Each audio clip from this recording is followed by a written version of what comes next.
গতকালকে আমি একটা বক্তব্য রেখেছিলাম যে বাংলাদেশে মুক্তিযুদ্ধটা শুরু হয়েছিল কিভাবে, সেনাবাহিনীর দ্বারা।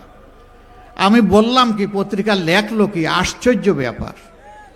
তা আমি বুঝতে পারছি আমাদেরকে নিয়ে তারা খুব মজা পায়। আসলে আমি বলি একটা, তারা ইচ্ছা করে লেখে আরেকটা। প্রতিবাদ দেয়া হয়েছে, এই ছোট্ট করে ছাপবে, ততক্ষণে চরিত্র হননের কাজটা শেষ হয়ে যাবে। আমরা অবাক, কেন? মিডিয়া তো জাতির দর্পণ, তবে এটাও ঠিক, সব মিডিয়া এটা করে না। এই দুই একজন সমাজটাকে অস্থির করার জন্য, অশান্তিতে ফেলার জন্য দুই একজনই যথেষ্ট। তাদের সকলের প্রতি আমার বিনয়ী অনুরোধ, যা বলবো আপনার পছন্দ হয় ওইটাই প্রকাশ করবেন, প্রচার করবেন। যা বলবো না, আপনার মনের মাধুরী আর কল্পনা স্বপ্ন মিশিয়ে আমার কথা আপনি প্রচার করবেন না।